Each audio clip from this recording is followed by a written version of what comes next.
Howdy, this is Mackenzie Franklin from SideGame LLC here in Colorado Springs, Colorado.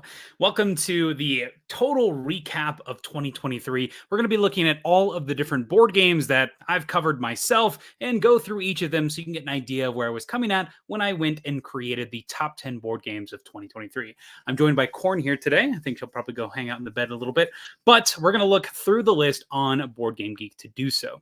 So before we get into this, though, I want to quickly show you how to actually access this. If you want to take a look at the games that you've looked at during this year, and you can do that through this advanced search feature on the bottom. And you can also follow along on my list if you want by looking up my personal profile. So if you go to this advanced search option, you can select which year that you want to look at. In this case, we're looking at 2023. So we'll type that in to 2023. And then you're going to click on rated. And this is my specifically rated stuff. So I'm going to be looking at Mac 1993 rated. And then we hit submit at the bottom here. And this is going to take us to the page. And this is where we'll spend the majority of this video. So let's look at the very top and we'll go game by game. The Witcher Old World featured prominently on my list, 487 overall. I rated it at an 8, and that mainly has to do with that cooperative mode. I think it's a blast being able to work together with everybody, and you still retain all of the events and the entire core experience, but with a final boss fight, as opposed to the final boss fight only happening really between two of the other players. So I love that everybody is building up towards that final encounter when you are playing that cooperative mode. But other than that, yeah, this is a great game. I'm enjoying it a lot, not only solo, because you still have that boss fight that you're retaining, but the cooperative mode is also killer.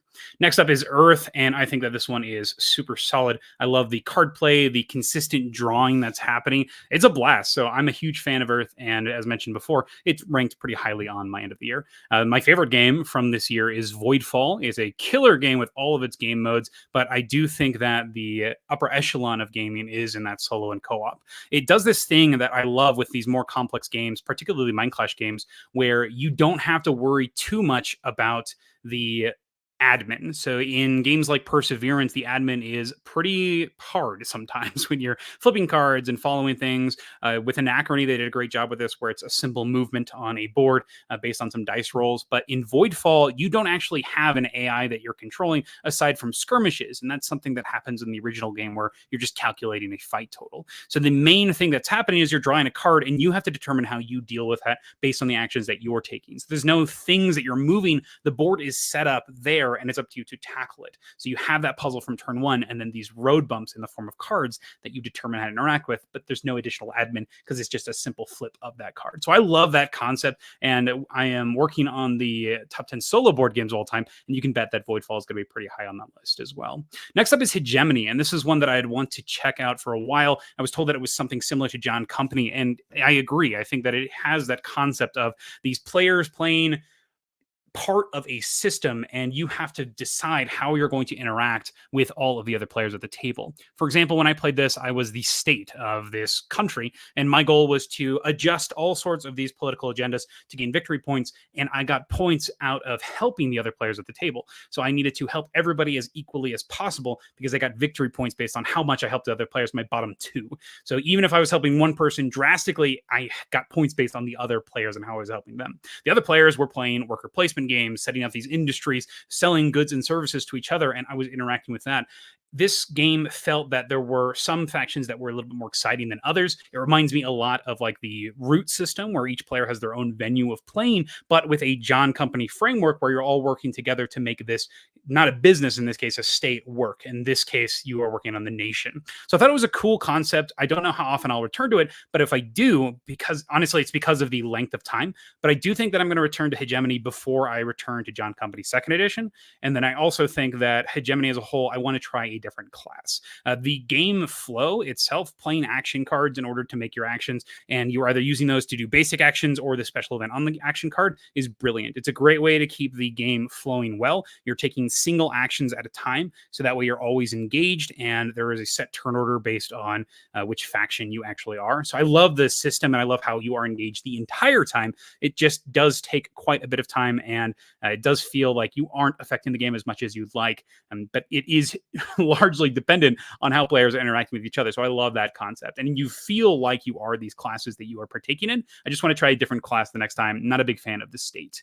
Next up is Darwin's Journey. This one barely missed my top 10 list. I enjoy this game quite a bit, especially when it comes to the Firelands expansion. In the core game, you have only 5 main actions that you're taking, and 2 of those allow you to move up on these different tracks. But with the addition of the Firelands expansion, you are able to cross these tracks several times. So one of them is a boat, and based on where you go on the boat in the Firelands expansion, you can find new islands, and those islands can lead to new boat areas, which can lead to new island areas. And so you have this interweaving path, whereas in the core game, you just have one single boat track that leads to 3 islands, and then those islands are what you explore. So I love the interconnectivity of the expansion, as well as these restrictions that are given with these timer tokens, and exploration is in it as well. A lot of fun, so many little bonuses going on, and I appreciate that quite a bit. Expedition is okay. I think it's fun. I don't know how often I'm going to ask to play that one. It reminds me of a game where how do I describe this? The core mechanisms are fine. They're smooth, but what I'm actually doing is not that exciting. The game seems almost streamlined to the T, where what you're actually doing is not fun or exciting. So that's where I'm at with this. There are some cool, satisfying moments when you're able to make certain card combos work, but to me, the cards themselves, you're ignoring a lot of them in favor of specific scoring cards. So there's almost feel like correct options when it comes to the meteorites. There's some that just score blatantly better than others. Some cards that take less time to invest in than others, and that's what you will grab. And the movement, it feels like you can pretty much grab whatever you want the entire time. I've gotten wrecked by players playing the meteorite character. I've done myself wrecked people with the meteorite character, but overall my games feel pretty similar when I play this experience. So it's not one that I'm compelled to try again in the near future. I'd like some more flavor to the cards. My favorite part of the game are these item cards, or like permanent passive abilities you can give your mechs, and they are just okay. There's nothing that's crazy wanting me to come back again. It feels like another starting ability, and the starting abilities aren't that flashy either. On the flip side, Beast is crazy good. This is a one versus many game that is based on hidden movement, where one character is this beast that has their own special powers and abilities, and the other character is the hunters chasing after this. My journey with this game, actually, I played with my dad for the first time, and somebody else actually taught this. So this was not on my radar at all. They taught us, and the game was so easy to learn. We started playing within a minute, and it was so intuitive. Everything felt like this is how you should play a game, how you should design a game, and I was gripped right away. It's a blast. And after playing it the first time, got to play it several times after, tried all of the different beast variations, and I'm hooked. This is a game that has different scenarios, plug and play beasts, and the gameplay itself is engaging because you have communication with different players. Once again, another one that rated extremely highly on the best of the year, and I cannot recommend that one enough. Beast. There is the new expansion content is out there, so you can late pledge it if you'd like, and that's what I've done because didn't have a copy of this myself, and now's a good time to get all the extras, including these gorgeous acrylic standees, but they also have miniatures if you're looking for something like that. Next up is Nucleum, and I was a little disappointed with this one. I've seen it in a lot of people's best of the year lists, and I'm quite surprised. Nucleum is a combination of the energy production of Barrage with the network creating of Brass, and I think that it is honestly just worse than those two games. I think that Barrage is so good in the way that you're able to manage and manipulate the water, and that is the core of that game, of every single action being adapting to what the other players are doing. And in Brass, same type of thing. You have all this interaction that's based off this smooth card system. But in Nucleum, it takes the energy production only that can't be interrupted because all of your tiles that you are using are things that you're generating yourself. There is like a small interruption with this coal market where the costs will increase or decrease, but whether it be your actual resources, everything is there. You can plan for it. You have enough time to do exactly what you need, and there's no pressure. It feels just not as good. It's not as engaging. And then on the other side, the Brass connection side, exactly what I described before. It's missing that the tension from play to play. So I'm never going to pick Nucleum, and that's why I had to go. If I'm going to play a different version of Brass, I'm going to play Lancashire. And if I'm going to play Barrage, a different version of Barrage, I'm just going to play on a different map when the new map packs come out. So I'm not looking to play Nucleum again.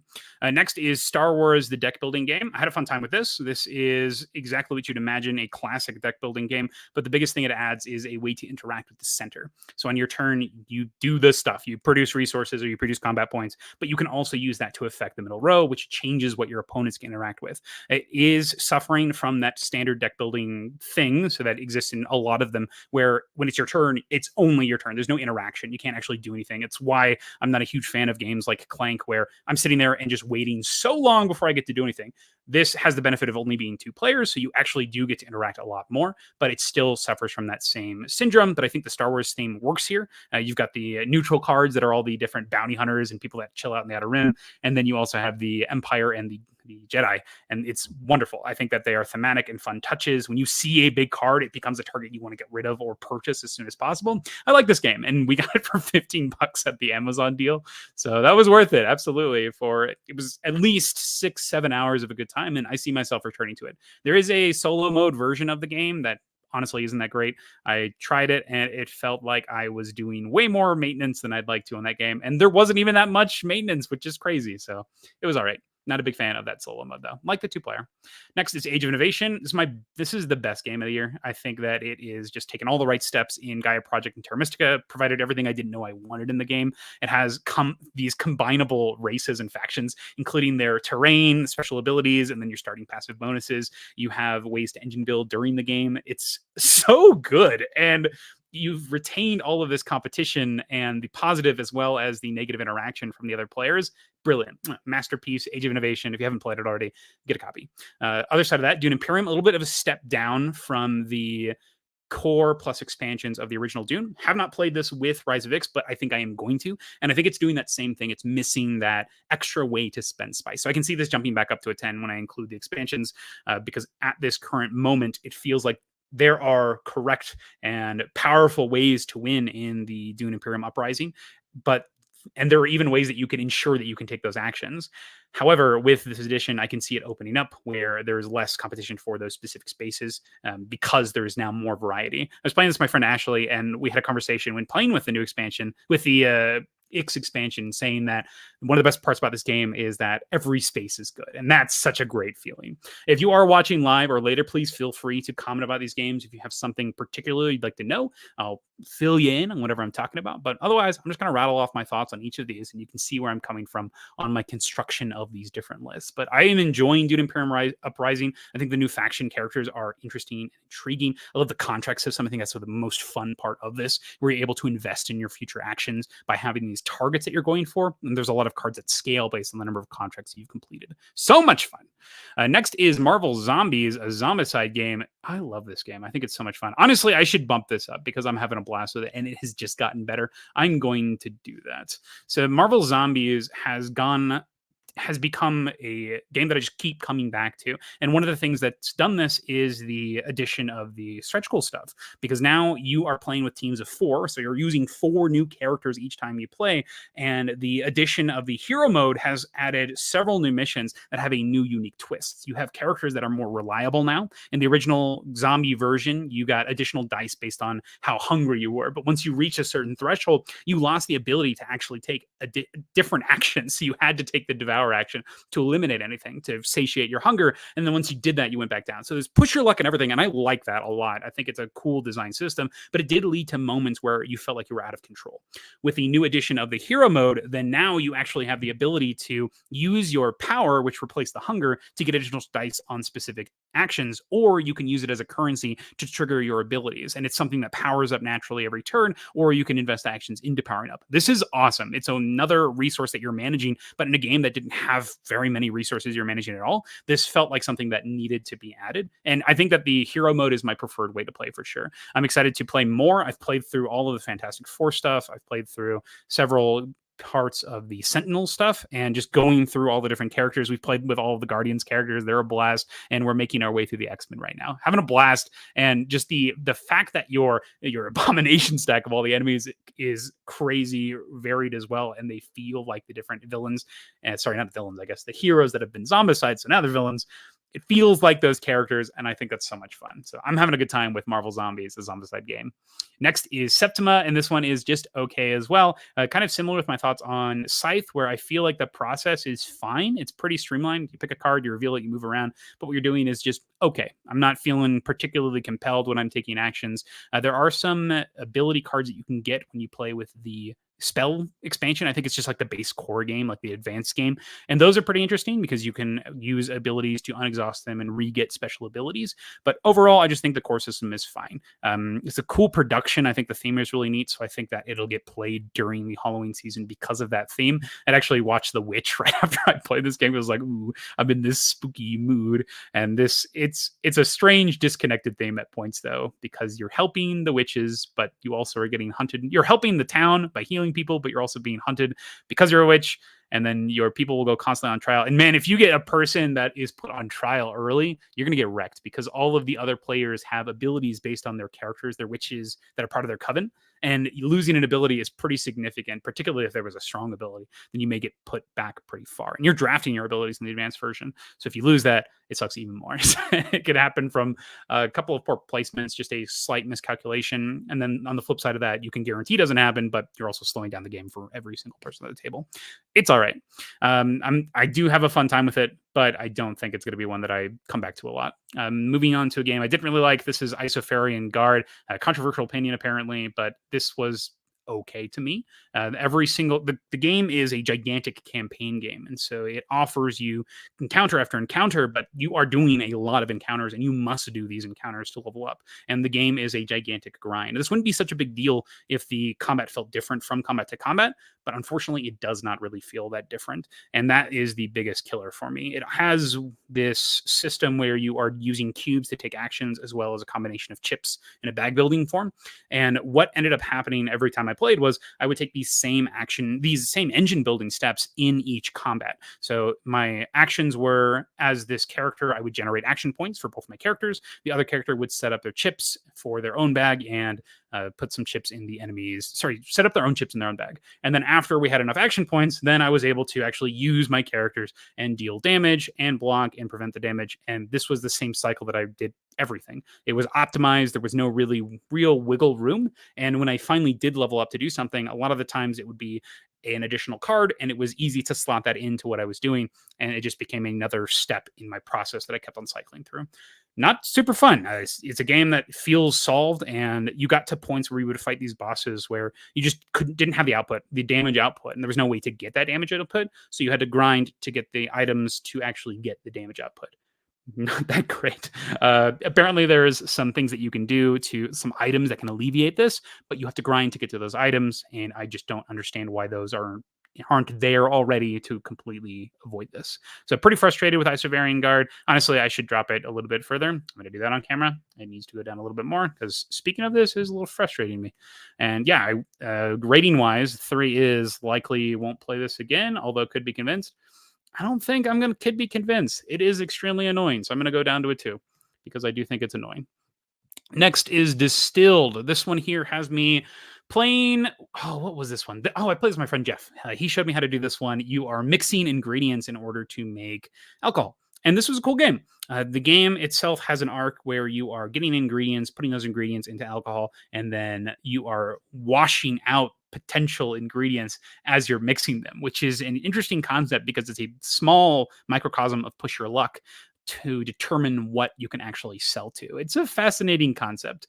You can buy excessive amounts of ingredients in order to increase your odds, but your actions are so limited on what you can purchase, so you are super careful with what you're actually purchasing. A lot of this game is finding ways to get additional cards, additional actions, being able to get more cards to access more markets, and I think it's a lot of fun. I do think that there are cards that you feel like, oh yeah, this is incredible, but that is balanced by the race towards some of the other aspects that are out there. So I like that it's not just finding the most important cards or the best cards, but also timing is a huge issue. And then you have that randomness that can definitely bite you in the butt that you have to adapt to, which I appreciate. So that's Distilled. That's a good game. Next is Earthborne Rangers. This one is fun. I appreciate it at the solo mode, but I do enjoy it a lot more with multiplayer. This has you playing as these rangers who are going around trying to complete specific objectives. I don't want to get into any spoilers or anything. It's a big campaign game, but it does a great job of making it an approachable campaign game because each session is a deck of cards. And so you are playing until your deck is depleted. And once it's done, your day's over. You start the next day, you shuffle back up your deck, and you continue. Now, a lot of the times you'll have an objective that rewards you with cards. So you're able to mix and match your deck. And then your decks are super funky. These decks have cards that are the most situational things I've ever seen.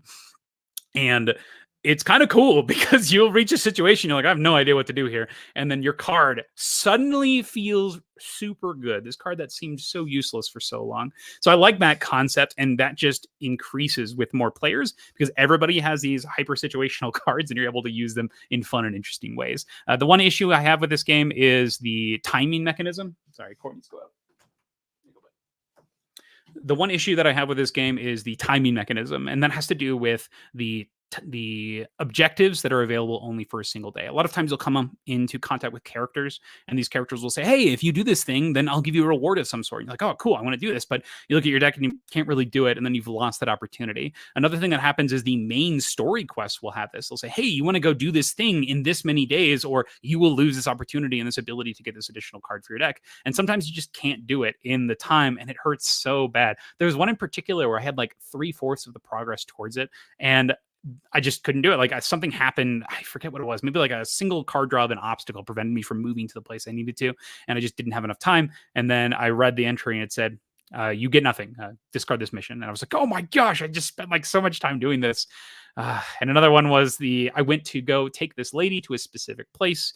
And when I got to the place, she wanted to go to a different place. And I kept going to places and then I lost her. And then by the time I found her, I needed to take her basically to the other side of the map of not where I was going. And if I decided to do that, which this game is trying to encourage you to have like an open world thing, if I did that, I would miss out on my main game quest, which meant that I would have that same experience of losing out on this incredible item that I'd been working on so much progress for. It was annoying. So that's like my biggest criticism, but the game itself is fun. I think that the cards are cool. And I think that the way that the campaign is ran is interesting. I just hope that they change that concept of like the objective cards in future printings, because I know they are coming out with a new edition with a new expansion. So hopefully that changes.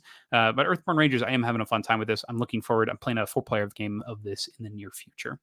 Next up is Hoplomachus Victorum. And this game it's average to me. And the biggest reason for this is similar to Isofarian Guard, actually, is it feels like I'm just doing a lot of the same things. In this case, the biggest thing is the delayed gratification. And what do I mean by this? The most interesting things in Hoplomachus Victorum are the giant boss fights. And you get to do 4 of these during the game. And you get to fight this cool character. I think they're called Scions. And you fight these Scions, and they are unique to whatever their battle situation is. It's a blast. And they're cool characters, special abilities that you have to play skillfully on. And it is a battle. It's a true battle. And I love that. But to get to there, you have to go through grinding for days. And your rewards for this are either adding new units to your group, which is fun. I like that concept, but it is something you just have to do, or it is going to be in getting like a single training point for your character, which is just one single level up. This wouldn't be such a big deal if the fights were exciting and interesting and the enemies scaled with your character, but they don't. The way that the game handles this is it just adds more characters. And so your fights become longer and longer as you're just going through these gigantic stacks of enemies. And that got pretty tired pretty quickly as I was looking forward to playing those big boss fights, but it just took so long to get to there, and I just wasn't having very much fun with those smaller ones in between. So that's where I'm at with Hoplomachus Victorum. The Hoplomachus Remastered has essentially one-shot boss fight scenarios that you can play, and that's my recommendation fully. So Hoplomachus Remastered is a blast. Victorum, not as much. Apiary is a lot of fun. I was surprised with this one. It is a combo game based on cards in hand, tiles that you're generating. So you're building it over time. And I'm just having so much fun with this. It uses the retire mechanism that Teotihuacan has, where once you power up one of your workers up to a certain level, you get to take amazing actions, but then they hibernate and then they'll be gone forever. So you're building up to this moment, take a super crazy action, and then they're out. And it also ties into scoring, which is pretty sweet. So I like this about Apiary in particular because the actions that you're taking are pretty dang cool. There's planets that have their own unique actions, ways to do crazy conversions. There are these scoring cards that you are trying to build around, as well as endgame scoring potential that you'll be building towards your whole game. So I like this concept of building up to these giant cool turns that also tie into scoring, and then your turns in between, I feel like I'm just getting a bunch of resources. So I'm getting so much stuff to feed into everything else, and then you have these seed cards that are just crazy powerful. And every time you get one, it just feels so good. Because that's kind of my experience with this game, is it feels great to play, and that's a mark of a good game for me. So I enjoy playing Apiary, and I'm enjoying this a lot solo, not cooperatively, competitively. Both modes are great, and I think that the solo AI is super well done. So I'm having a blast with Apiary. Next is Terraforming Mars, the dice game, and I figured out why I dislike this one. It's because they took the Terraforming Mars concept and turned it into a contract fulfillment game. The main mechanism of this is having you roll dice, and the dice produce specific symbols, and to play your cards, you need to have the symbols to do so. And so a lot of this game is getting single dice, producing a bunch of dice, matching symbols, just playing what you have. And so I feel like I'm not making any long-term strategy. I'm just sort of playing in the moment, and the moment is not super exciting to me because the contract fulfillment itself is not super interesting. In addition, the cards that you're creating all are almost identical. A lot of them just provide specific dice when you take one of your production turns, and then most of the action cards that you can get don't have those varied abilities that something like Terraforming Mars has, where most of them are just basic iterations on 4 mechanisms of like reroll, flip a die, gain a specific die, or draw a card, something like that. So not a big fan of this one, unfortunately. Next is Last Light. Have a blast with this one. I was pleasantly surprised. The gameplay is tense and quick. You're interacting with everybody at the table, and I love that everyone is playing pretty much simultaneously. There's only one of the 6 actions that is not simultaneous, and everything else you just go. So it feels pretty dang good when you have a table of 7. So I've played this with 7 as my biggest player count so far, and everyone is just going off, and you have these crazy fights, tons of damage, and my favorite thing is the technology. You get to customize your characters, and it's one of those things in Civilization games that just exists where you feel kind of bad the turn you take the technology action, but then once you play out your technologies, you feel like a monster because you just have all these cool effects. But the way that this gets around that is you actually get points for investing in your technology. So the stronger you're getting, the more points you're also getting. You're just not getting your placement on the board. So you're always deciding between when to race for specific points on the board, when to refresh and get your action cards back so you can maneuver and get to those things before other people can, or if you are going to build up and take some time to do some of that resource generation to put out these crazy technologies to further your end game. So I think it's a blast. I'm having a good time with this. Next is Lords of Ragnarok, and this one is just okay to me. Actually, it's average. I think that this game does so much on a person's turn that you often get sort of bored in this one. I might change the rating to this now I'm talking about this. You get bored in this one. Yeah, I'm gonna go 4 on this one. I think it's not so good. Is that what the rating is? Number 4. Number 4 is not so good. It doesn't get me, but could be talked to it. Yeah, I could be talked into it on occasion. So I've played Lords of Hellas, and I rate Lords of Hellas slightly better than this one. But the biggest sin of Lords of Ragnarok is you are doing a lot of things, and the things you're doing on your turn are not particularly exciting. And I think that's been my criticism for a lot of these games, is on your turn, you like, oh, what do you do? I forget now, because it was just like, you basically have an action menu, and not an action menu. You have a upkeep menu. And so you're like, okay, this is the first thing I do. Then I do this. Then I do this. And I felt like that's what I was doing every turn. I had to keep it in my head. I had to be like, okay, this is the first thing I do. I could decide if I want to move this. And then I can do one of these minor actions. And then I pick one of these actions. And then I do this action. And everything was so small, but it never led to something interesting or exciting. That's what it felt like. So that you have a bunch of little actions that you're doing, but no big payout for any of these little actions, or nothing to keep your excitement or engagement. So lots of small things, but nothing to write home about. The theme also didn't feel very present. The only thing was really the runestones. That's the biggest theme, I would say, but it's just a resource and honestly a little hard to see. So it was all right. Like, I don't know. That's one that I don't really have a lot to say about. It was just okay. I might drop this a little bit more. Whoa, talking about these. I'm going to put that down to a 3. Whew. Okay, let's keep going. Legacy of You. I do need to drop this down, and I'm surprised that I haven't. This is going to... okay, game. Somebody challenges this. Okay, I'm actually going to keep it as a 6. I think this is good. So my favorite part about Legacy of You are the first time that you lose. Legacy of You is a legacy game where every time you win, the game gets harder, and every time you lose, you get a special ability of some sort, and that changes the way you play a little bit. And so my favorite part of this is when you have lost once, because you actually get something that changes the game experience. Otherwise, it's pretty cyclical in its nature. There are correct plays a lot of the times, getting as many cards as you can in your deck to push yourself to the late game, building these production facilities. It has been a while since I've touched this game, so that's why I'm considering dropping it down, because I just don't pick it up. Okay, I gotta be honest with myself. I'm gonna go with, but I wouldn't say it's boring. It gets boring at a point. So does slightly boring count? Let me know what you think in the comments. I think, though, that when I do play this, I'm looking for like that perfect experience, and it happens once in like the six games that I'm playing of it. I've played 2 full campaigns of this. I did a whole thoughts on this when I was like playing a bunch of it in a row, but I just don't see myself returning to a bunch. Whenever I play this, there are correct routes to play, and then once you get that new ability, then you're like, okay, this is adding some additional choice, and that's going to factor into the cards that I'm taking a little bit more. But then that also makes me think that if that's true, then it opens a new venue, but it's a venue that I need to do in order to leverage my new abilities. So is it actually changing this gameplay feeling that I'm experiencing? Oh boy, do I change it again?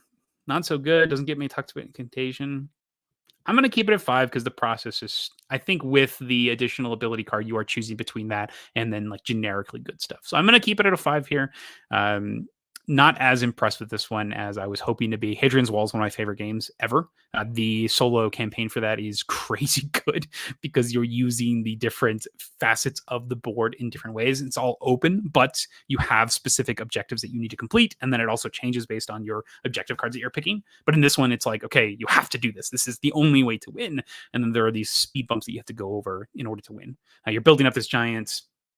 Is it a canal? I think you are trying to... Oh, wow. It's been a long time since I've played this game. You're trying to... you're trying to clear up areas to try to route water, right? That's what it is. And the wave is continuing to follow you. And so you're trying to build up as much as... You're trying to push things out so that way you can clear it all out before the end of a certain round. I'm pretty sure that's what it is. I'll have to look at this one again. It has been a long time since I've touched this game. Next is Thunder Road Vendetta. I think that this one is fun. This one is very much thematic to the T. This did have a strange phenomenon when I was playing it where you have like you control a team of 3 different cars, and these cars all have different sizes, different abilities. But what ended up happening a lot of time was you would focus on just one car, and that car would dash super far ahead, leave everybody else in the dust, and it would essentially eliminate everybody else's other cards. And that was, it felt like, why even have all of these cars if you're really only focusing on one? That might have been just the way that we played, but it came a lot of times where one card would get out in front, get rid of a bunch of the ones in back, and everything else, like the special ability dice, the attacks, was just set dressing. There wasn't a lot you could do to stop a car that got super far ahead. I might have to play this one a couple more times. I do like the thematics of it, putting on the Mad Max soundtrack and just having a blast like that. I think it's cool. It felt like there were a lot of unnecessary things, though, in this game, and I think I would have appreciated if it was maybe just one car. There's actually a game that we might see a little bit later that had that, or it might be 2022, so I'm not sure. I played another game that had this same theme that I thought was a little bit better.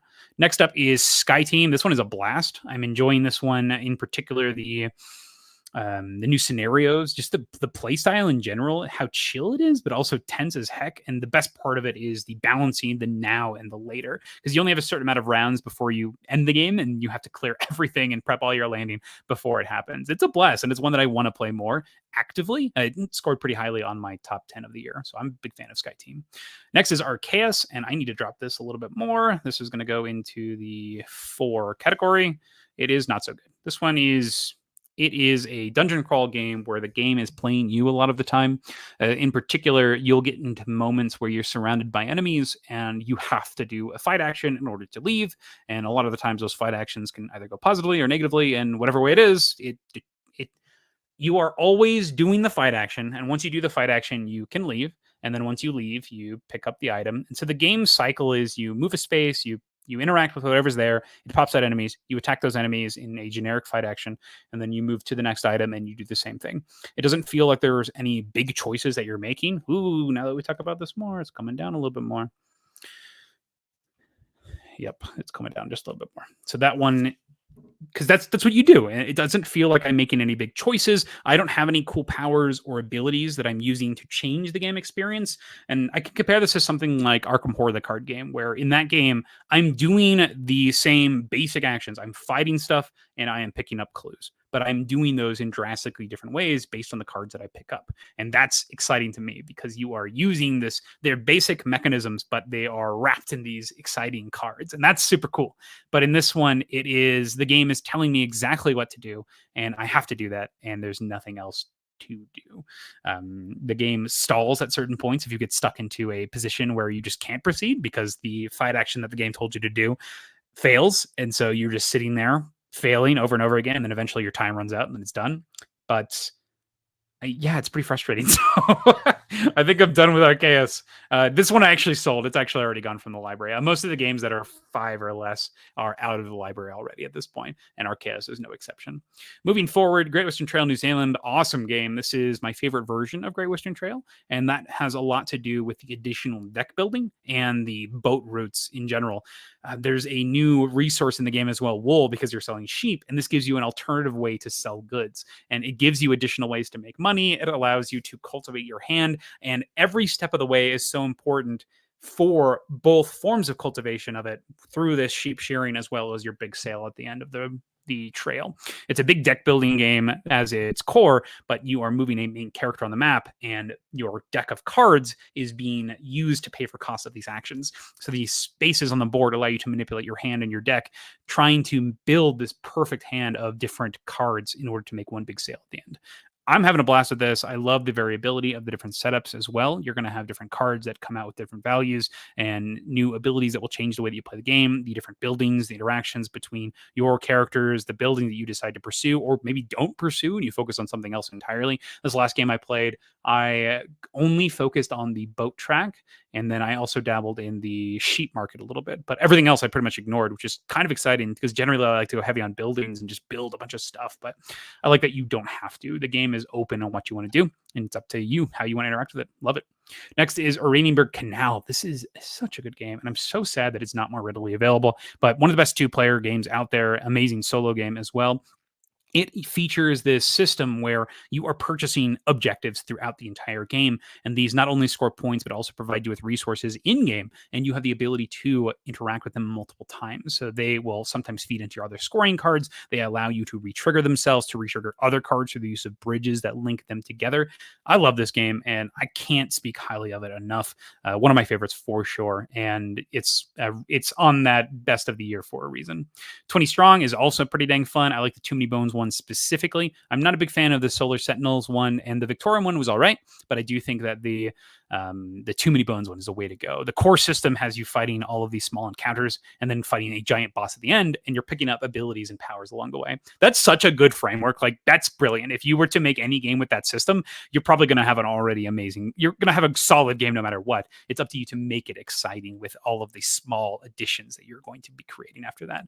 And so with 20 Strong, they did this by taking several small mechanisms from Too Many Bones and making it a smaller portable version. It does have a strange dichotomy, though, that I think is it's a bit backwards from the original Too Many Bones, where in Too Many Bones, you start off with not very many dice and you are scraping along, getting more powers as you play. But in the Too Many Bones version of 20 Strong, you start with all these dice. And so you are trying to manage those as much as possible and essentially turning your dice into abilities and then using those abilities to fight your final boss once you get to it. And I think that's a cool change where you're trading this just straightforward power for more unique and interesting effects. And I think that's awesome. That's such a cool concept and a great way to twist it. And I think it's definitely present here with 20 Strong. Next is Forest Shuffle. I'm having a blast with this game. Got to play it a couple times yesterday. And this is just draw a bunch of cards of the game. Your cards are also your currency. So it has that Race for the Galaxy feel where whenever you're paying cards, you're tossing a bunch of your hands. So each choice hurts so bad. But the thematics of this game are surprisingly there. One of my favorite parts about this is your cards that can combo into other cards through the use of matching symbols. And so there's always a reason to draw more cards. And so you're feeling great no matter what you're doing. You're either drawing cards to make other cards work, you're playing cards and getting some powers and abilities. And then you also have the options of the other players because anytime they pay a cost, it goes face up in the center of the area. This nearly missed my top of the year. It's a blast. I love Forest Shuffle, and it's one that I can see getting played a lot. yeah, awesome game. Next is Rolling Heights, and this one's all right. It has you rolling meeples in dice forms. You roll them onto the board, and based on how they're standing, if they're up, if they're face down, or if they're like standing perfectly, then that determines the amount of resources that you get. It's a fun concept, actually. It's pretty great, but I think everything else surrounding that is just not super interesting. You have these small little fiddly pieces that you're using to construct buildings, and they're your resources. Essentially, your meeples will produce different ones, and then these are going to be used to build these building areas. And once you build them, then they will produce more things for you in the form of meeples, victory points, special abilities. And so you are rolling, producing resources, using those resources to build buildings, and then placing them in areas that are going to give you additional points. And so I do like the spatial aspect of it, where each map is set up is different. And I also enjoy the rolling itself. I think is interesting. The one thing that I don't like as much is you are capped on how many meeples that you get to roll, because if I'm earning all these meeples, I want to roll them, but I can see why they don't do it, because it can get pretty nuts, pretty crazy, because you only bust if I think it's like half or something like that, or face down. I don't remember exactly how the busting works, but I can see why they didn't do it, but it's just something that I wish I could do. Next is Sail, and this one I have a good time with. It is tough. This one is tough. Both players got to be into it, and if you're not, you're going to get wrecked.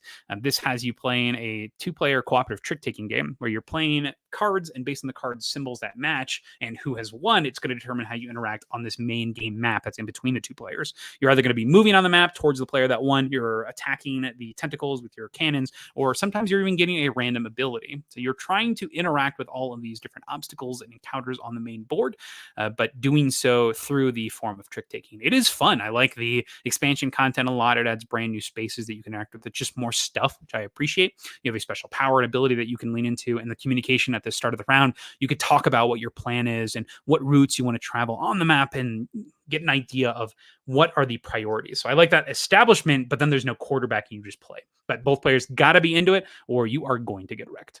Next is Stranger Things Upside Down. Not a big fan of this one. I was pretty disappointed because I heard nothing but good things about it. The thematics are so hit or miss in this. The 2-episode thing is pretty cool. So it has season 1 and season 2, and it has all the characters, specific character decks for those seasons. The enemies are the Demogorgon and these vans that are chasing you around in the first one. They're the Demodogs on the second one. I love that. That's so cool. But then there's also 11, and 11 isn't a character. It's a marker on a track.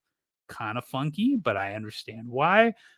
Weird though, because like your ability to use 11 or use her powers or interact with her, get her help, has you just moving her along this track. It's kind of funky. The other thing is the game itself has specific ways to play and win, and that's something that I thought was pretty frustrating.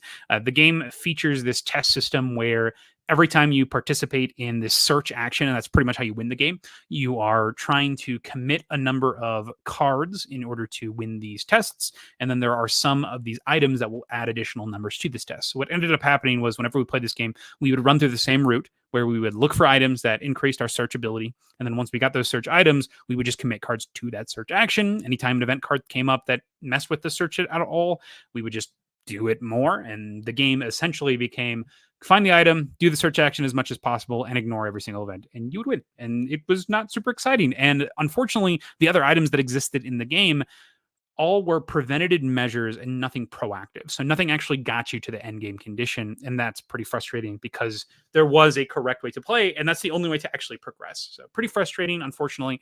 Stranger Things Upside Down. Not in the library anymore. Next is Skytear Horde. This one is pretty dang fun, but it is missing the deck building. And that's going to be hopefully fixed with the new expansion. So I forget what it's called, Skytear Horde Monuments, something like that, Monoliths. And this has new cards that you can actually add to your deck. So that's what I'm looking forward to in particular, because right now it feels like either the game is way too easy if you're playing it on anything but expert, and then once you play expert, there are cards that are just clearly better than others, and you just play those cards. And it feels like the only way to actually play the game. There's even like a whole color, like I think it's the yellow color, that's just not good at all. So just don't end up playing with that one whatsoever. So kind of frustrating that there's so many cards that you just can't use effectively. And then if you do adjust the difficulty level, the game becomes way too easy. So what I've ended up doing is when I play this game, I play the hardest difficulties possible, and then I play with like a mix of the green and blue cards most of the time because it is the most interesting to me, because you're making these risky maneuvers with how much damage that you're willing to take on your base. This is I should probably tell you what this game is. It's a tower defense game where it's all built on cards. And so these cards are charging towards you, and you're using your cards to summon units, and these units can interact with the enemies on your tower. And so you're trying to play them in ways that they can not only kill the enemy, but also survive themselves. So you're able to generate just that much value out of each of them and hopefully outpace this game system. So I do love that in the green deck in particular, there are ways to cheat costs. Same thing with the blue one. You can get additional mana and resources, which allow you to push your game state further at the expense of some of your health resource. Something that I enjoy in games in general, using health as a resource, and the blue and green allow you to do that. One of them in particular uses your deck as a resource, like the number of cards in your discard pile decrease the cost of certain cards, and that's a lot of fun. So I like that teetering, and I think this game will just get better with the addition of more cards and characters. It's got that syndrome of like an LCG where it's like, yes, this game is it's got such a good framework, but it needs more. It just doesn't have enough right now, and you could say the same thing about like the first box of Arkham Horror, the card game, where it just like green was awful, or a lot of characters just couldn't play. So that is cool that this is getting additional support, and I'm looking forward to when it does come in. Moving to another game, Everdell Farshore. This is awesome. This is the best version of Everdell. It takes away so many things I disliked in the first one, in particular cards that you needed to grab, in particular the Innkeeper and the Crane, some cards that were just, oh, I have to take this, or it's a terrible play if I don't, where they give you such a huge advantage on that resource discount, particularly on earlier rounds, allowing you to almost get a unfair advantage of the other players, and they replace it with incentivization systems for cards. So you never have to take a card, but if you do, it's probably good, but you don't have to. And then this incentivization system is done in these little compass tokens, where it'll have a combination of two different things, color and then a type of card. So like a unique red card. And so if you grab those unique red cards and you play them, you get an additional bonus for doing so. And that's so cool because it's going to bring out these cards that normally you might ignore, leading to completely different gameplays. But if you still have a card that you want to play based on your specific situation, you can do that. And yes, you don't go up on the track once, but who cares? And even if you only do half of the criteria, you get to go up once on this additional track for extra bonus points and resources. I love this. It's a brilliant way to incentivize exploring the entire deck of cards instead of just using them as fodder for your other actions. It's a bit hard to actually gain resources in this game, which I appreciate. So every card you play is impactful. And then another amazing change they've done is they've changed the way that you're linking cards. In the original, you had specific cards that link to specific other cards. But in this one, you can link any color to any other color, but you only get to do it 3 times a game. You can do it for an incredible amount of engine building early, or you can wait for it and use it on things that are more expensive. And that's so good. It also elevated some of the other actions, like building your own worker placement spots, by reducing the amount of them on the main game board in later rounds. It's brilliant. There's so many small little subtle changes to Farshore that make it a better game. It's a blast. So my recommendation is, if you like Everdell, give Farshore a try and see if it's one that you like. The nautical theme is perfect. The art is lovely. I love it. Best Everdell product out there, Everdell Farshore. Moving forward, Scholars of the South Tigris, weird but fun game. I enjoy the South Tigris line a lot, and this one is all about pigment matching. So you're matching all of these different colors through a bag building form. Your dice are different colors. You have workers that you can use to combine to make other colors, and that is going to determine the actions that you can take. Certain actions require certain colors, or they require numerical values, and your workers can either modify the number if they're the same color, or you just use the pips on the dice. So I love that there's a use for everything, but it's up to you on how you sequence them, because the main goal of this is to pick up these scoring cards, and you do that through translating. Funky system, but the way it works is a lot of fun. This is one that I see myself coming back to. I might bump this up a little bit. I enjoy this game a lot. I should bump this up a little bit because I want to play this one right now. Now that I'm talking about it, I like this game a lot. Next is Tamashii Chronicle of Ascend. This one is fun. It's not as good as something like Bullet. It's missing the speed and the tension that one has, but it is a lot of fun because you are building special powers and abilities. This is a cyberpunk universe where you are taking these data points out of a bag, putting them in front of you, using action points to move them around, and then using those to launch abilities and powers. Very Bullet-esque, actually, but they do it with a scenario system where each scenario has some type of thing you're doing, whether it be fighting enemies, going to specific points, a combination of them usually. and each round has you using your abilities and powers to get through these different objectives. My favorite part about this game is the combat of the enemies, which is almost a completely separate thing from the action point and the data point movement around. You have all of these characters that'll be chasing after you based on how much noise you're making, essentially, how much attention you're getting. The stronger actions that you're taking on the map will give you this attention, and every round you'll roll based on it, and that determines how many spawn on you. Once they get spawned, you have some time to defeat them before more come after you. And once you have them, there's this cool dice system where you roll them up, and that determines how many activate, how they activate. It's a blast, and you can use reroll tokens on these specific dice to dictate what type of attack they're doing or how many are attacking, and then you yourself get to usually roll first and can use your dice combinations to attack. And then each enemy also has these patterns that you can use to interact with them in special ways. It's pretty dang cool. So I like the enemies a lot in this game. Blast to play. I do think that it does not have that speed, though, or tension that something like Bullet does. Next is Steam Up, A Feast of Dim Sum. This is one of the most, how do I describe it? It is a vanilla game where there is nothing special going on here aside from the presentation. This has you playing a dim sum game. You have all these plastic pieces that are in these little baskets, and on your turn, oh man, I forget how to play this game. I was just so unimpressed with it. It's, what are you doing? You're picking a thing and you're getting the resources from it, or you're getting an action card. So forgettable that it's already gone. But I just remember in that moment, I felt like I was just going through the motions. The set dressing was just covering up this extremely mediocre game. I'm not a fan of Steam Up. That forgettable. Unfortunately, it looked cool. It made me hungry. But I don't think this belongs in anybody's library. I might drop it a little bit more here. I wouldn't say it's annoying. It's more forgettable than it is annoying. So I'm going to put it at 3. Cool. 51st State Ultimate Edition. Cool game. This one harkens back to Imperial Settlers, Empires of the North. I enjoy that game. This one takes the concept, though, and allows you to interact with your opponent's buildings a lot more. And that's through the form of destroying them. And it's a huge thing because you are engine building. And so if you're able to destroy your opponent's engine, key pieces of that engine, it's going to put them in a bad spot, which I love. This adds to some tension because nothing is safe. You can't have the perfect sequencing puzzle because it can be interrupted at any moment, which means that on your turn, you are terrified about what can potentially happen. You're like, okay, if this happens, then maybe I use it now just in case it gets blown up. But you do get something back if your stuff gets blown up, which I appreciate. So it's not like the end of the world if your engine gets destroyed, but it does change that sequencing puzzle, which adds a little bit of stress to you. So I do like that a lot. Yeah, this one's really cool. And then it comes with a bunch of expansions, new decks that you can use. There are a lot of cards that you can get early that do feel pretty busted. And I think some of the expansions fall pretty flat. In particular, there's the new one. I think it's called No Man's Land. That is just okay. That one felt more procedural, like I was doing the same thing each time I played it. But I like the Allies expansion a lot. Just the core game itself is a blast. I like this one. That's 51st State Ultimate Edition.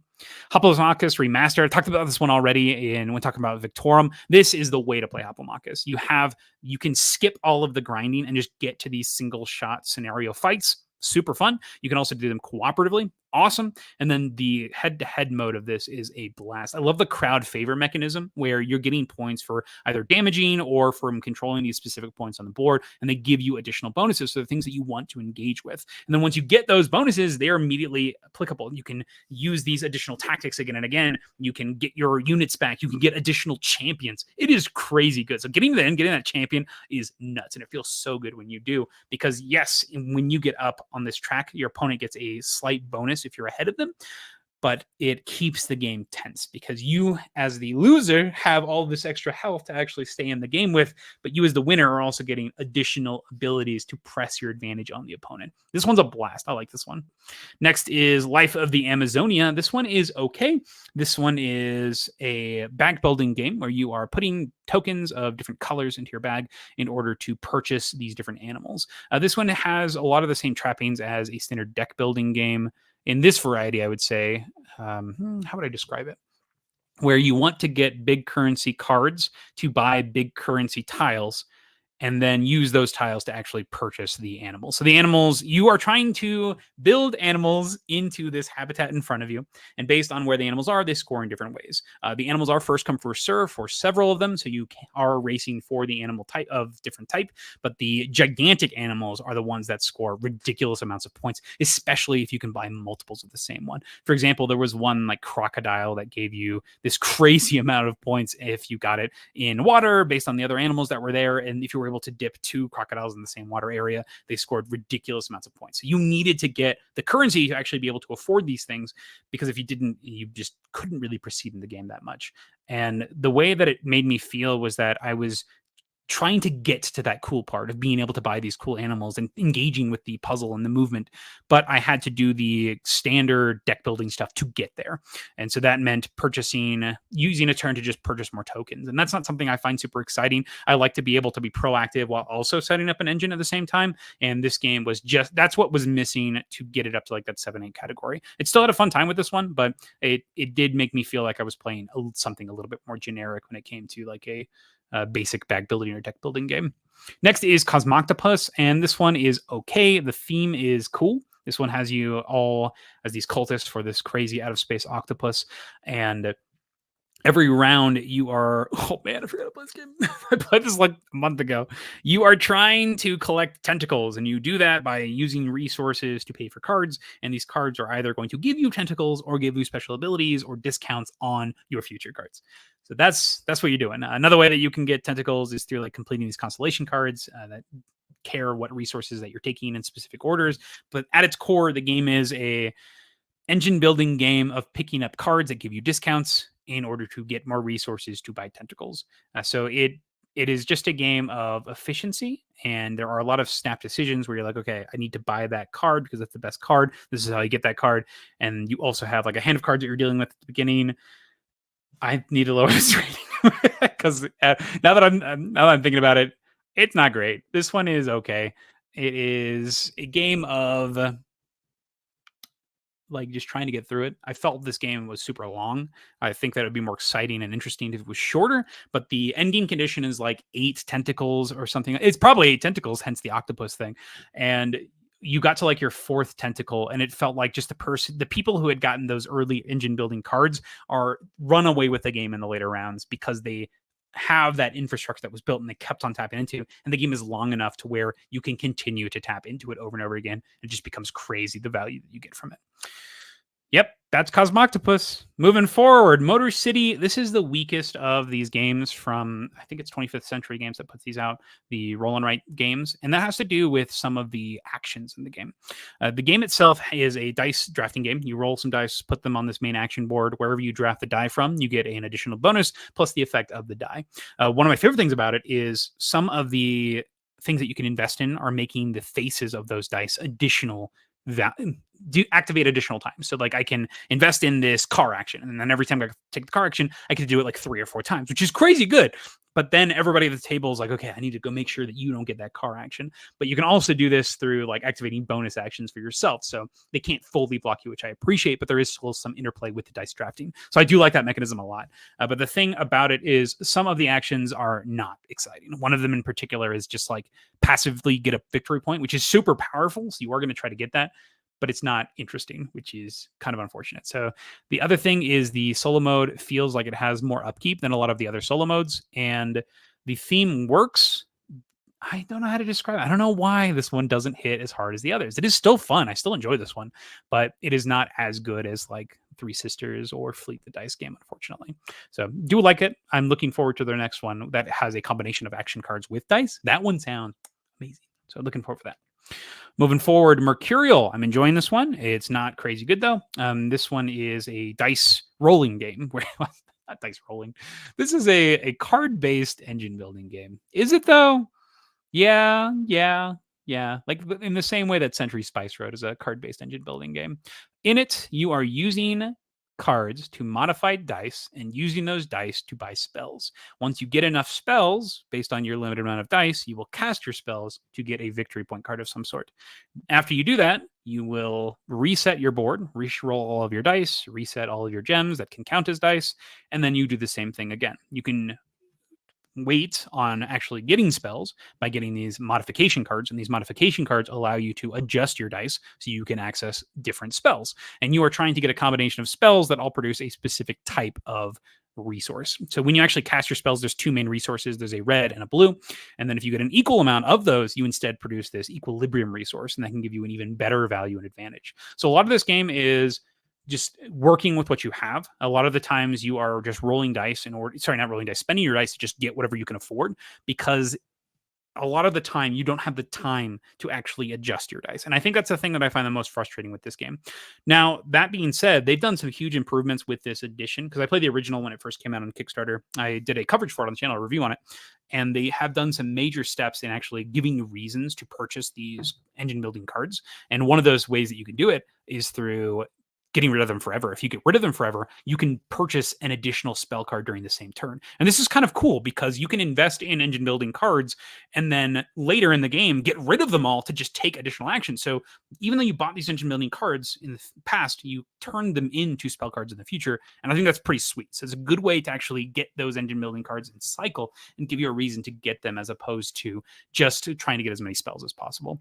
So there are some great changes in this new version. I do feel still the same way about that equilibrium mechanic and how the game sort of comes to a halt while people are calculating that, if they are going to go for that. Otherwise, you are just focusing on this one specific action type. I'd love to hear more about this. Tabletop Foundry, David Go is one of your favorite designers. What are some games that you enjoy from David Go, and what things should I be on the lookout for? What do you think of Mercurial? What do you think of this game system in general? Next is Chicken. This game is not great. I think the biggest strength of Chicken is it's short. It's a dice game where you're rolling dice, and based on how many foxes you get on these dice, that's how many points you get. Or is it the number of chickens? I don't remember anymore. All I remember is you are trying to get as many points as possible, and then there's like a way to instantly bust. And so on your turn, you roll your dice, you decide if you want to keep going or not. And then if it's too hairy, if you're rolling too many dice, you can chicken out and just reset down to 0 or something like that. I don't remember how it works. But this one it felt like I wasn't actually making any decisions. The game was playing me. It was goofy and fun to cackle as everybody would bust and lose their dice. But overall, not a crazy robust game. I might drop this one down a little bit. I might play this again. I could play this again just when I'm not paying attention. That'd be pretty good. But I wouldn't say it's annoying. But probably won't play it again. I don't think I'm actually making decisions in this one. Death Road's All-Star. This is the one that I was talking about. I was comparing to the other Mad Max game. This is a game where you have a car, you've got a driver, you've got like a sidekick, and then you've got a deck of cards that you're using in order to interact with each other as you are going on this gigantic race across this wasteland. And it reminds me a lot of BattleBots, actually, as you are trying to eliminate all of the players, and you're getting additional bonus points if you do so. This one was pretty cool. I think that the gameplay itself felt like a classic Take That game with some more modern mechanisms. And I think that the version that we played leaned a little bit too hard into the Take That. I felt like on my turn, you would just beat up on the person that was already getting wrecked, and you would get so far ahead of the other people. But apparently there's a cooperative mode that's supposed to be interesting. So maybe I'll try that in the future. I didn't hate this game. I did have an okay time with it, but I did have that feeling that I was just like, all right, I'd like to play something else now, or I think I've had enough with that. I think I would be excited to play this one with the cooperative one again.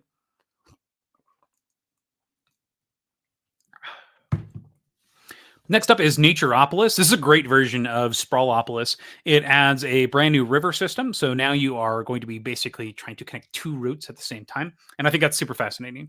The scoring cards also lean into this. If you enjoy Sprawlopolis, you'll enjoy Naturopolis. This is one of the better ones in the series. And the fact that the Combopolis expansions work well with Naturopolis is awesome.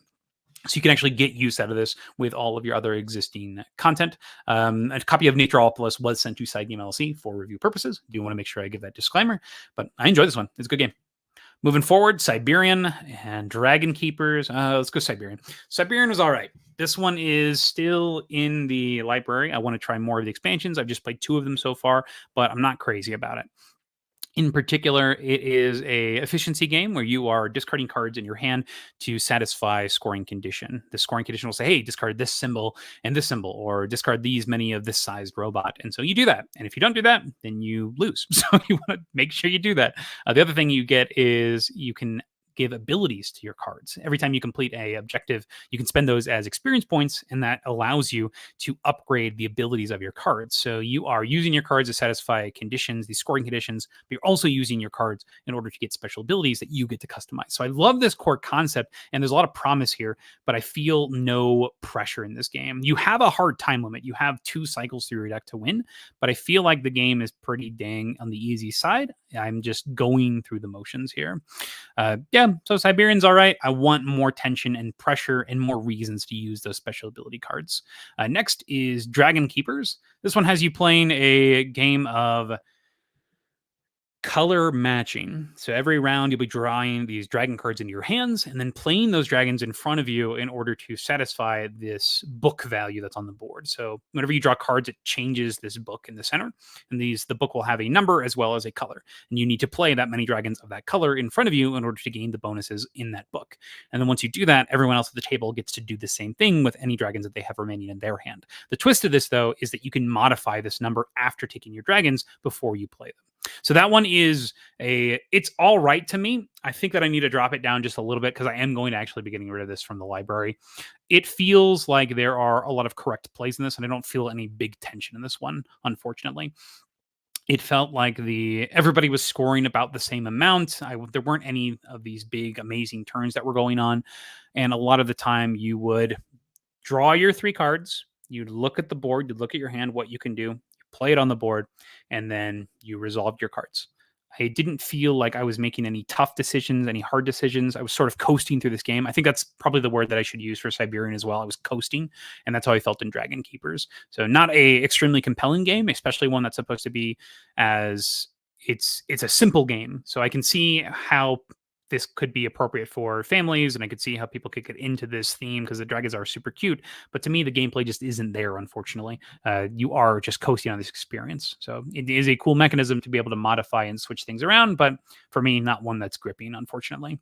So Tabletop Foundry says, I've had a great time with Endogenesis, mainly the co-op gameplay. It's a little fiddly, but art and gameplay is top-notch for me. I agree with you here. Mercurial's art in particular is gorgeous. The production is so nice. So I don't know what Endogenesis is. I've never seen that one before.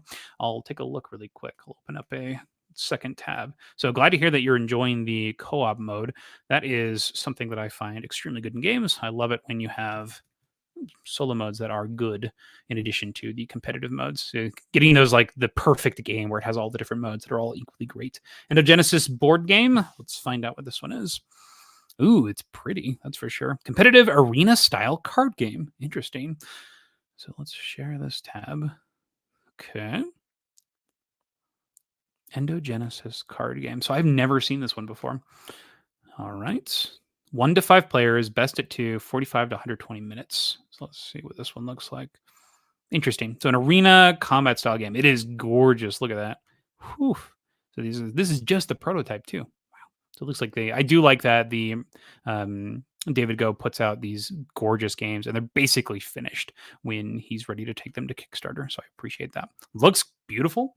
Have not gotten to play Mercurial yet. Well, I hope you get a chance to in the future, particularly if you like David Go's style of games. So that's Endogenesis. Moving back to the list here, we have Ancient Realm. Ancient Realm is killer. This game is super good. So Ancient Realm has you playing a civilization game. You have these cards that'll be splayed in a line in front of you. And every round, you are deciding which cards you want to play in your civilization. You either have these free cards that just have icons and symbols, or you have cards that require resources to play, the Wonders. And they provide points as well as passive abilities. I love this game. The tension between what you're covering, what could potentially come out, and how much you can abuse the system in front of you is so much fun. So I love this efficiency puzzle because you are racing on this super tight budget. Every single card that is out there is something that you want to keep revealed, but you know you can't keep revealed because you need the resources that are under it. Because on your turn, when you play cards, you have to decide whether to put them in your city for the icons or to cover your pre-existing stuff. And when you do that, you lose all those icons, but you gain the resources to actually be able to push forward with your scoring cards. I love this concept. Trying to make it work with the scoring that you're trying to prioritize, and then the addition of the expansion adds additional restrictions as well as new ways to score points. I love it. This one is so much fun. If you like button shy games, if you are a solo player, Ancient Realms needs to be one that's in your collection. Moving forward with Camel Up, the card game. This is frankly just fiddly Camel Up, and I'm not a big fan of this one. I need to drop this one more because it takes this brilliance of the Camel Up board game and has done it and has taken away the unpredictability, and it has given you a lot more control than the original, while also adding to the gameplay length, adding to the fiddliness, and adding to the size of the game. This card game, takes up more space than the original Camel Up does. It's mind-boggling, and I can't understand why they did this. It's so goofy. So in the original Camel Up, the game is all about making risks, taking a bet when you know it's not 100%, and living the dream when it does happen, and then making the most of these betting situations, having small, tiny effects on the race that are almost so minute, but also provide passive income. In Camel Up, the card game, your cards determine where the camels go, and you always have that guarantee. So it removes that uncertainty and that excitement and tension that's present in the main board game. Pretty unfortunate. I don't recommend Camel Up, the card game. It is competent. It works, but if you've played Camel Up at all, you'll immediately understand the differences and be like, oh my gosh, why would I ever play this one? Because it's just not as good at all. If you want to play a game like that, I'd recommend Long Shot the Dice game for that actual control of the racing animals. I would recommend Long Shot the Dice game. Now to a great game. This is Couture. Couture is a fashion industry game. This one is so cool. It's an auction game where you are simultaneously determining where you are going to be auctioning at the same time as the other players, and then that you do this with a hand management system. So your hand has these 3 cards that divide your cards into the different venues that you're actually bidding for, and then you reveal these cards, and they determine who goes first in the different areas. So as long as you bid, you'll get something, but depending on the player count, you might not. And this is the coolest part, is that each player count of this game is so different, because doesn't matter what number you're playing, there are only ever 3 cards in each of the different areas that you're bidding for. So if you are playing with a bunch of people, then it is so hard to get a card. And if you're able to get a card, this can propel you for the entire rest of the game. And that is one thing about this, is if you don't like games where if you get down early in the early turns, you are going to lose, this game very much is that. It has specifically these engine building cards that exist in the game that can boost up your numbers. But if you do get enough of them, or if you don't get any of them, you are not going to have a easy time participating in later rounds. And that can totally happen. But on the flip side, if you're doing that, you're also not getting the early scoring. So I guess I like that it's sort of nebulous, where I don't actually think that it will bite you that much, but it could give you that feeling that you're not doing as much in later games. This game is hard, but it's fun, and I'm bad at it. I think I've gotten wrecked most of the times I played. I think I've won my first game. That was in a 3-player game. But with the higher player counts, you can get wrecked because of your prediction, and you can potentially lose all of these different bidding areas and get nothing from around. Oh, it's got low lows, high highs. I think it's great for a 20-minute game. Awesome one. This is Couture. Next is Numpsters, a cute little puzzle game. Reminds me a lot of Food Chain Island. This one has you reorganizing cards in your hand in order for them to eat each other. I like that it is in your hand as opposed to Food Chain Island with the map, but I also do like the spatial movement of Food Chain Island. So I think it is a different approach to a similar concept, which I appreciate. That being said, I do feel like a lot of this game is based on like your last couple of turns. So the early portion of the game is not as exciting as the later portion of the game, because in the early portions, you are drawing cards to eventually fill up your hand. And then once you get to that final puzzle, that's when you're determining your sequence of plays. So I think that I wish that there were some way to inject the excitement that I get from the later rounds with the earlier turns. So not my favorite solo game from Button Shy this year. This one was also provided for review purposes, but it is a fun one. I do think this one is cool. I also really enjoy the artwork on it. Moving forward is Fugitives 2nd Edition. This is a blast. I played this with my friend Justin in New Mexico. He brought out a small little card, and I need to increase this one. This one is fun. I like this game, and I am looking forward to playing this one again. I actually got a copy of it finally. I pulled the trigger during the Black Friday sales. And this is a head-to-head deduction game where one person is trying to run for it. They're trying to rush through these cards from, I think it's 1 to 30, and get to the end before the other person catches them and finds out where they are.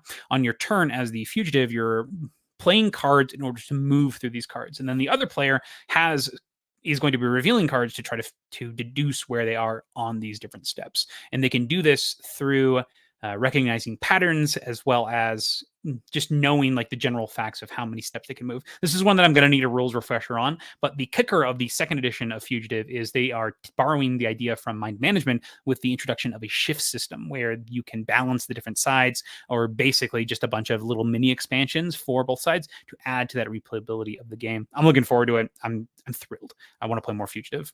Next is Fuse Countdown. This one is awesome. This one has you playing the original Fuse game, but they've taken away the regression and just added more targets. If you're unfamiliar with Fuse, this is a real-time bomb defusal game where you roll up dice and you allocate them in front of you. But in the original, if you had dice that weren't used, everybody at the table would lose dice, and that felt pretty bad. And this one, what happens is if you have any unassigned dice, then everyone just gets an additional objective card that's complete. That's so good because you're not ever losing your progress. You're just getting more stuff that you got to do. And because it's a real-time game, that just means you got to go faster, which I love. So you're never regressing, only moving forward. It's an elegant change, but I think it works perfectly. That's Fuse Countdown. Amazing.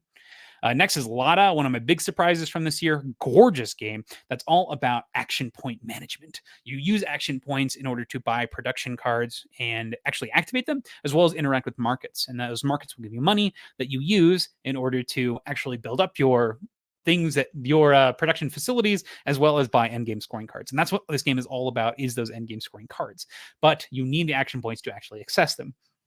But on the flip side, your action points determine the order in which you do things. So you have to spend your action points to go first to get the things you want. But if you go first, you might not have the action points to actually do the things you want to do. So you're on that fine line of knowing how much you can actually bid and get away with to actually do the things you want to do, and then tying that into every other player at the table who's doing the exact same thing. Such a fun game. And I love that tension at that very beginning, and then the reveal of how many action points are going to actually be bid on, and then you have the puzzling of how you want to build your production engine, and then which scoring criteria are going to fit best with your production engine. Love this one. That is a lot of. Next is Royal Limited, another copy. Both of these games, Royal Limited and Riverwild, were sent to us for review purposes. Royal Limited is awesome. This one is a solo game where you are trying to construct a train, and these trains are, you pay for the trains by discarding cards in your hand, and then you have to slot in these passengers into the different train areas. Your goal is to fill the train completely. So that's basically empty out the entire deck of cards. So have a perfect game where you're able to get every single thing filled. And it's so satisfying when you do, because it just all locks into place as you put the passengers into the cars and you have your brilliant train afterwards. And the thing that makes this one exciting and interesting are the use of these specialty VIP passengers. There are 2 objectives that you have to complete and work around, and that essentially dictates your entire game. And you're playing tactically as well as strategically, because you have to make your train work for those passengers, and then tactically work with the card system, the cards that you're drawing, in order to fit around these passengers, because you only have 4 rounds to get everybody in those trains. This game is so good, and the expansion that adds the second train is awesome. So that's Royal Limited. Super good game. River Wild is okay. This one has a fun challenge of trying to maneuver these different scoring criteria on these different islands. You're always building out from this river, and the river itself is interesting because you never have to play directly diagonal. So normally you would think that you have a card and you put one underneath and the other one on the other side, so you're like making a perfect triangle.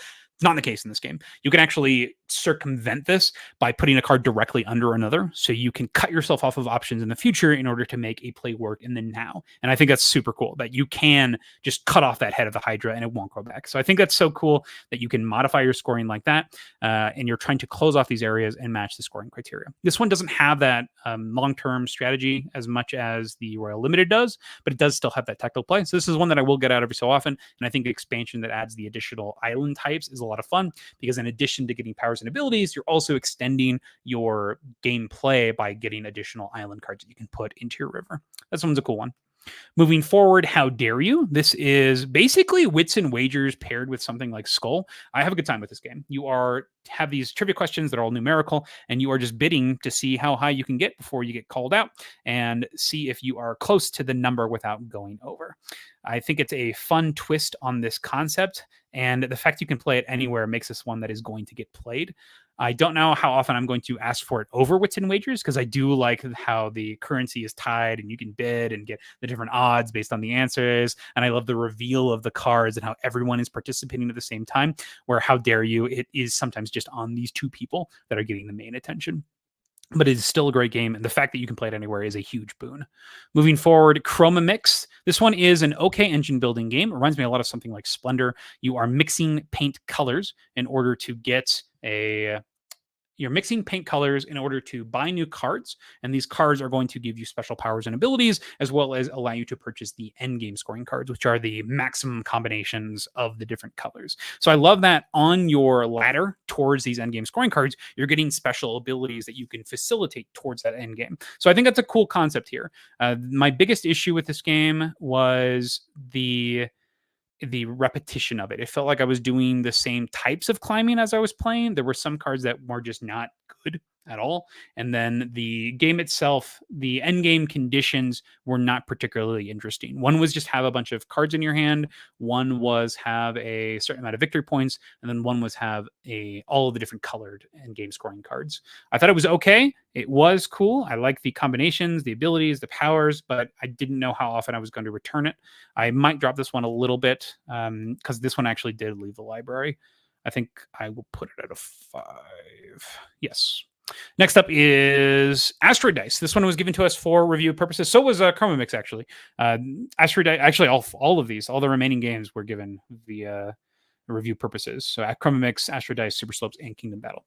So Asteroid Dice was a blast. So this one is perfect with kids, and that's who I primarily played it with. This has you playing dodgeball with these big foam dice. It's so goofy in how it plays, but the fact that it plays well and you're always playing, that's a big deal. And it's just, it's taken this concept of using gaming things for just flat out fun, and it does it well. Start of each round, you'll simultaneously put down these cards. The cards determine which dice you get to roll. So you want to pick ones that have high numbers so you can get bigger numbers. But if you ever match with somebody on these dice that you've chosen, you race for the dodgeball in the middle that is shaped like that die, and you chuck it at the other person. So you're trying to hit them. If you're able to hit them, then you cancel out their card. But if they're able to catch it, or if you miss and they catch it and throw it back at you, then you lose out on being able to roll that die. You get a small penalty for losing the combat. I believe they take your card, and then you roll whatever's left over, whatever dice. So you don't get the one that you wanted, which is unfortunate. But I like that you still get to roll, still get to participate. You're never out, which I think is awesome. And the fact that it's got that rush and adrenaline using these components that are familiar but fun to manipulate and grab. This is a good one for kids, Asteroid Dice. Next is Super Slopes. This is a skiing-based game where you are going to be drafting cards based on the ski routes that they create. So there's a display of cards that all have these connecting ski routes, and you can grab the one that you can trace a path to. It's like that's like your distance that you can grab. And then when you grab them, you create your own ski route, and you are trying to create a continuous path on your turn that you score. And that can be through trees, through specific types of icons and symbols. You're trying to avoid all the dangers. And so every time you draft a card, you are keeping that in mind. In addition, the cards you draft can also provide symbols that give you passive abilities and powers. This one, I found it to be a lot of work just to play. It wasn't that exciting, the payout that I got for the effort that I had to put in just to be able to figure out what I was able to draft each turn. It was okay. Not one that I'm going to return to, and I will probably be getting rid of it soon. And the last game is the worst game I've played all year. This is Kingdom Battle. That's not true. That's not true at all. There were a couple of prototype games that I played that are not on here that I have sent back. But Kingdom Battle is not great. This one is like it like presents itself as a math game where you are multiplying values of cards, but the game is not fun. There is Oh, shoot. This game is basically like you pick a card in your hand and you play it, and then it has numbers, and you multiply those numbers with another card that you reveal from the top of the deck, and then those cards are compared, and whoever has the biggest number wins. And that's the game. So you do that like 6 times. And no, it like takes forever. Oh, is it like war? I don't remember how to play this game. I got rid of it fast. I played it twice, and the kids that I play with it hated it. They were just like, wow, this is a lot of math. and it's not particularly exciting what we're doing. It had this super goofy theme of fantasy creatures that were like rainbowish, but the game itself was not good. Oh, I can't remember a lot about this. I played this earlier this year, much earlier this year. Not a good game. Stay away from Kingdom Battle. Woof. So that's it. That's all the games I played this year. I think, yep, that's everything. So not including expansions, some highlight expansions for me this year. Too Many Bones Unbreakable, amazing expansion. The Challengers expansion is super good. I don't think there was a standout bad expansion that I played this year. I haven't dabbled into Cascadia Landmarks that did just arrive, so I haven't actually gotten to try that one out. But Too Many Bones Unbreakable has one of my new favorite characters in it. If you haven't played with Carcass already, one of the best characters out there. Oh my gosh, he's so good. I do want to quickly shout out at the end of this video here, if you made it this far, a shout out to our channel partner. This is Into the Am Studios. I am repping one of their t-shirts right now. This reminds me a lot of the town I used to live in Shizuoka, Japan, right next to Mount Fuji. They sell t-shirts, and if you'd like to buy a shirt, they're doing a sweet deal right now if you'd like. And when you buy shirts from Into the Am Studios with our coupon code, we do get direct kickback to the channel. If you use coupon code SideGame Strong, you'll get 10% off your order, as well as we'll get that discount as direct kickback to the channel. So great way to support the channel if you'd like. And I like these shirts. I wouldn't be wearing them if I didn't. And I do like the designs quite a bit as well. There's so many different ones to choose from. My favorite one is actually the ship in the bottle one. I love that. That shirt feels so good to wear. And it also just looks super cool. But that's it. Those are all the different games that I played in 2023. If you have any questions about these games, please let me know down in the comments below. I'll leave the stream up for just a little bit longer. If you do have any questions, I'll make sure to feature them here. I only have until Saturday to respond to comments. So if you do want to leave a comment, definitely do. I will make sure that I respond to them. But other than that, thank you so much for watching. I'll pull up a couple of other things. Let's see if we can look at any of the other expansions. So I'll go back to that list for a little bit here. And if you have any questions, but let's look at all of the games, not just the ones that I've rated. Maybe see some things that I still want to try from 2023 that might be pretty cool. Let's go back to the advanced search. So we can look at potentially some 2023 games that I'd still would like to play. For sure, Sleeping Gods Distant Skies is one that I want to go check out. That one just hasn't arrived yet. So I got the shipping, not confirmation. I got the confirmation for like the address, but no shipping notification yet. Next is Chronicles of Drunagor, Age of Apocalypse just came in. So I'm in the process of organizing all of those cards. And I'm just waiting for that because I'm currently streaming, so I'm not putting the cards away. Let's see, anything else that's coming out? I guess a lot of this stuff is cosmetic. The Too Many Bones stuff, I just got a shipping notification for that. There's an expansion for Ex Libris that sounds interesting, so that might be one that's worth checking out. Let's cycle through this one more time on the back end here. Okay. Europa Universalis, Castle Burgundy Special Edition, super good. This is just like a redone version though, so I didn't really talk about it here, but it's awesome.